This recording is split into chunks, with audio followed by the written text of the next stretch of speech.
Galera, é o seguinte, 60 quadros por segundo. Desde quando isso se tornou tão importante? Quando olhamos para os debates vistos na atual geração de consoles, que envolve o PlayStation 5 e o Xbox Series, o contexto que envolve essa performance faz parecer que os 60 FPS é quase como uma parte essencial dos jogos. É como se eles não pudessem ser construídos sem a existência de uma performance com esse alvo. A verdade é que dentro de um contexto em que as empresas prometeram isso, essa é uma impressão perfeitamente natural. Só que, se é algo tão importante, uma performance como essa não deveria ser vista como um sacrifício para ser atingida.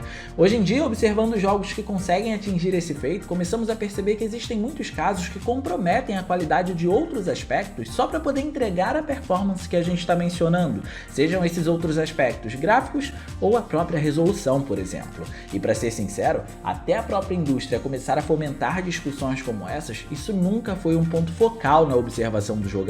Quando olhamos para os jogos antigos, ninguém se preocupava com qual performance o game estava sendo executado, e por isso, no que diz respeito à parte visual dos jogos, isso não era necessariamente um problema porque a performance atuava em prol dos gráficos, e não os gráficos atuavam em prol da performance. Já hoje em dia, a sensação que se tem é que a regra se inverteu. Os jogos têm visuais comprometidos para poder entregar mais performance. Por isso, se tem algo que a gente precisa manter sempre em mente, é que se existem dois aspectos técnicos que trazem um peso considerável para qualquer hardware, esses aspectos são a resolução e a performance de um jogo. Só que existiu uma geração em que a otimização e o foco eram pré-requisitos em qualquer desenvolvimento, por isso os games chegavam em perfeito estado na maioria das vezes, e o resultado desses dois atuando juntos mostrou que, dependendo do caso, resolução, gráficos e alta performance podem coexistir. E o melhor, podem coexistir sem problemas. Então, para ver como isso acontece, não esquece de fazer a boa ação do dia clicando no gostei e se inscrevendo no canal, ativando o sininho das notificações para não perder os vídeos de terças, quintas e sextas às 19 horas. Setembro de 1999. Esse foi o período em que Ken Kutaragi, pai do PlayStation, anunciou o sucessor do PS1.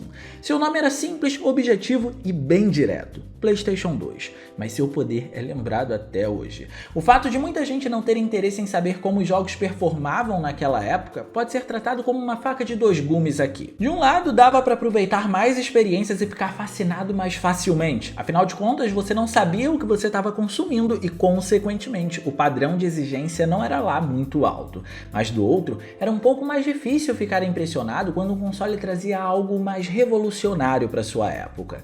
Quando o PS2 foi anunciado como sucessor do PS1, o salto gráfico já era esperado. O que ninguém esperava, no entanto, é que um console construído com uma tecnologia de mais de 20 anos atrás fosse conseguir dar conta de 60 quadros por segundo, sabendo que ele teria que dar conta de outros elementos pesados além disso. Durante a apresentação de Ken Kutaragi, ele parece ter feito muita questão de deixar isso claro quando apresentou uma demonstração chamada Gran Turismo 2000. A demonstração, apesar de ser curta, foi bastante reveladora no que diz respeito ao poder do console. O jogo se concentrou em trazer carros mais realistas para poder introduzir a nova geração e uma taxa de performance que se executava em 60 quadros por segundo. Só que olha que interessante, aqui encontramos exatamente o mesmo cenário que vemos nos jogos atuais quando eles querem se executar em 60 FPS. A resolução de Gran Turismo 2000 não é das mais altas, mesmo para o padrão do PlayStation 2. É bem possível que o jogo se execute em algo que gira em torno de 240i, o que se distancia da maioria dos jogos do PlayStation 2 que rodam em 480i.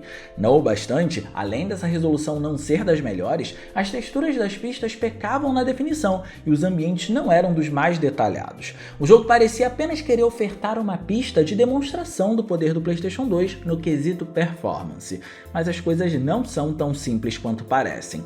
Quando a gente para pensar em tudo o que Gran Turismo construiu na era do PS1, manter os visuais desse jeito como justificativa para trazer mais performance não faria jus ao legado de uma franquia que impressionou tanto na geração que antecede a essa e colocou o estúdio como um dos principais estúdios da marca PlayStation. Gran Turismo 2 no PlayStation 1, por exemplo, desafiou o que os gráficos em 3D conseguiam fazer naquele período.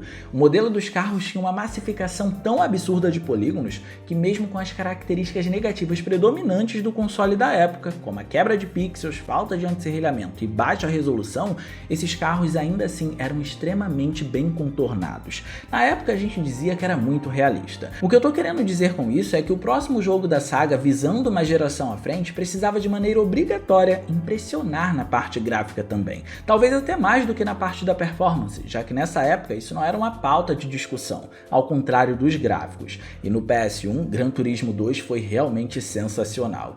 E isso foi uma linha de raciocínio seguida tão à risca pelos desenvolvedores que a gente encontra tanta coisa nessa saga no PS2 que chego a dizer que tecnicamente o sucessor de Gran Turismo 2 é um dos títulos mais bem sucedidos da plataforma. Quando Gran Turismo 3 chegou no novo console da época da Sony, observando seus visuais a gente podia dizer apenas que ele era um jogo muito bonito. Já hoje em dia, em que a informação está de mais fácil acesso para as pessoas e os consoles mais recentes consolidaram discussões acerca de recursos na hora de implementá-los, os recursos visuais por assim dizer, temos parâmetro e acervo comparativo. Em outras palavras, a gente consegue se impressionar mais e justificar por que estamos tão impressionados porque temos conhecimento de efeitos atuais e podemos ver até onde o PS2 chegou com base no que temos hoje em dia. Vou dar um pequeno exemplo para vocês. Existe um trecho de um estágio no terceiro game da saga que te coloca no meio de árvores que cobrem toda a pista. O fato dessas árvores cobrirem a pista quer dizer que pouca luz consegue incidir ali, e quando essa pouca luz entra, ela entra em um formato de um feixe. Hoje em dia temos técnicas volumétricas para dar mais precisão para esse tipo de efeito, mas na época tudo precisava ser simulado. Por isso que no caso do jogo, tanto o sol como essa luz que invade as árvores são feitos com uma textura que tem um grau de opacidade menor, ou se você preferir, tem mais transparência, e assim imita o que a luz volumétrica faz hoje em dia. A ideia foi tentar alcançar o que muito provavelmente no futuro eles iriam encontrar, que é justamente a luz volumétrica que na época não era um efeito que podia ser renderizado. Além disso, se você reparar, nas pistas a céu aberto, em alguns locais dá para perceber que existem áreas em que elas são mais brilhosas e outras áreas que são mais escuras. A ideia é mostrar uma dinâmica da luz acontecendo na pista, indicando que em determinado trecho ela está atingindo a pista mais diretamente por conta da posição do sol e em outra área ela está sendo menos incisiva. Isso acaba gerando complexidade visual na pista e trazendo algo muito importante para um jogo de corrida, o realismo.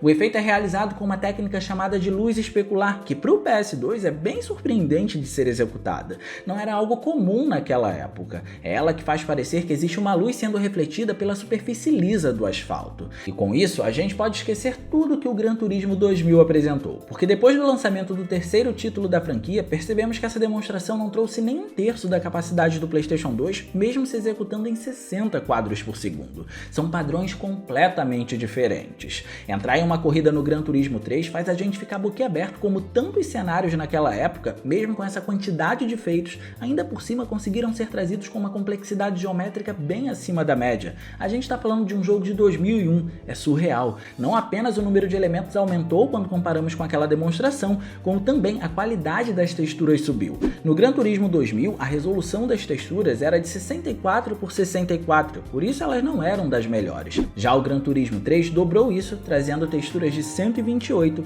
por 128. Pro ano de 2001 era algo surreal. Poucos jogos naquela época atingiam esse efeito, mas ele conseguiu impressionar mais. Vocês se lembram do que conversamos sobre o cuidado com a iluminação, certo? E bem, olhando agora para a extensa biblioteca do PS2, é notável que trazer um sombreamento passível de interação com o modelo do personagem ou que apenas complemente os ambientes não é algo que o console trouxe com muita frequência. Mas aí é que tá. Gran Turismo 3, um jogo do início dos anos 2000, enche os ambientes de sombras e ainda faz com que o modelo do carro possa ser influenciado pelo efeito. É por isso que o jogo traz pistas tão realistas, porque ele teve cuidado com um dos principais influenciadores do realismo, a iluminação. O conjunto como um todo foi incrível nesse sentido, e mesmo assim, no começo de vida do PS2, ele não só estava impressionando com seus visuais, como também estava fazendo tudo isso rodando em 60 quadros por segundo, que são incrivelmente estáveis. Mas se você está se perguntando por que eu não falei dos reflexos no corpo dos carros ainda, calma, não foi à toa, a gente vai chegar lá. Tudo que foi dito aqui conseguiu ser levado a um padrão ainda mais alto, porque o último game da franquia para o PS2 chegou no fim de 2004, um período que todos já estavam domando o hardware do console com uma certa facilidade. Não é à toa que esse é um dos anos mais aclamados de toda a indústria dos games, seguidos de 2005, obviamente. Cada título lançado nesse período impressionava por alguma coisa, e com Gran Turismo 4 não foi diferente. Mas sendo bem sincero, parecia que não tinha como como impressionar mais. Gran Turismo 3 já tinha feito muita coisa, só que a gente se surpreende se formos ficar com esse tipo de pensamento. Então vamos tirar os bois da frente dos carros logo. Sim, aqui temos 60 quadros por segundo mais uma vez, e como o jogo anterior já havia feito isso, esse elemento não é a parte mais impressionante. A parte mais impressionante vem a seguir. Tudo que eu falar a partir de agora, eu preciso que vocês se lembrem que, além de estar fazendo tal efeito, ele está fazendo tal efeito e rodando em 60 quadros por segundo, ok? Isso vai ser muito importante para vocês entenderem o quão impressionante Gran Turismo 4 foi. Gran Turismo 4 chegou trazendo uma opção muito interessante. Ele poderia ser executado em 480i, 480p ou 1080i de resolução, algo bem atípico para o PlayStation 2. Apesar de ainda preferir o 480p por um motivo que eu vou explicar logo, o fato de termos 1080i é um tanto impressionante por aqui. Mas vejam como esse 1080i funciona, porque nesse momento pode ter gente que está confundindo o 1080i com o 1080p. E não, eles não são a mesma coisa. O 1080p te dá um sinal progressivo. Vamos dizer que o sinal que o videogame envia para a TV é um sinal mais limpo e estável, e acaba gerando mais nitidez por conta disso. Já o 1080i te dá um sinal entrelaçado, e por conta disso acaba não sendo tão nítido quanto o 1080p. Mas, além disso, o 1080p funciona com uma contagem de 1920 por 1080 pixels, já que no Gran Turismo 4 o 1080i é cheio de dribles. Para começar, a resolução base desse 1080i no jogo é de 576 por 960,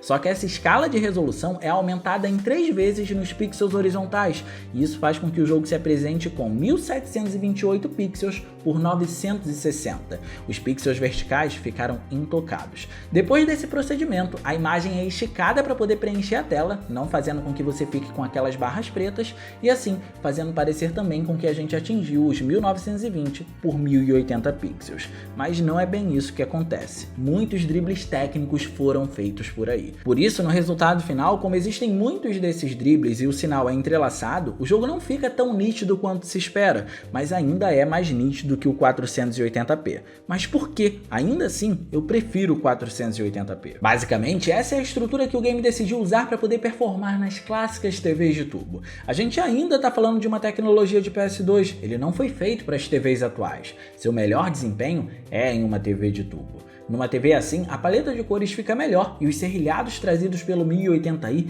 somem drasticamente. Mas de qualquer forma, aqui pelo menos a gente já viu o jogo atingindo altas resoluções, e esse foi um feito e tanto, e os gráficos não ficaram para trás. Gran Turismo 4 aglomera os elementos do jogo anterior e podemos dizer que os intensifica, para poder impressionar mais. Isso faz com que os cenários sejam ainda mais ricos. O cuidado foi tanto que colocaram até parte da plateia que assiste às corridas em 3D com capacidade interativa com o que acontece durante a corrida. Isso permite com que eles reajam a certos eventos desencadeados durante a gameplay. Mas eu acredito que o melhor exemplo dessa massificação e aglomeração de efeitos na hora de intensificá-los está nos reflexos. Vamos por partes por aqui. O corpo dos carros trabalha com reflexos que parecem estar acontecendo em tempo real, mas na realidade tudo não passa de uma textura duplicada do cenário no corpo do carro, com a aplicação de um efeito de difusão para ela se encaixar no material do veículo. Então acaba parecendo de fato que a gente tem um reflexo ali. E como o carro está em constante movimento, para poder conseguir refletir tudo o que vai passando sobre ele, essas texturas são atualizadas a cada quadro por segundo.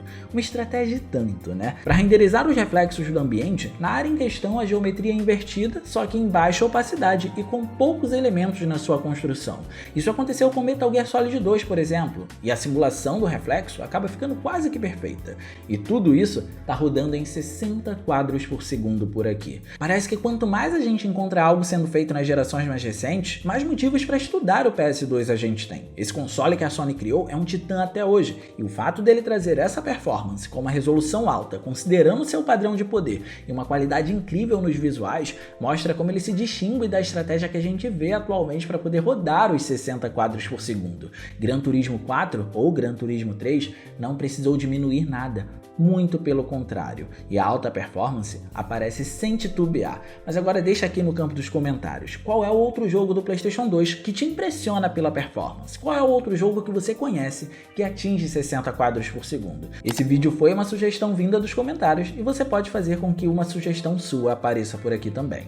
E no mais, eu vou ficando por aqui, eu espero muito que vocês tenham gostado desse vídeo. Se vocês gostaram, não se esqueçam de clicar no gostei, porque isso ajuda pra caramba, de quebra você faz a boa ação do dia e se inscreve inscreve no canal ativando o sininho das notificações para não perder os vídeos de terças, quintas e sextas às 19 horas. Minhas redes sociais vão estar aparecendo por aqui se vocês quiserem trocar uma ideia solta ou ouvidos. Era isso, um grande abraço e a gente vai se ver na próxima.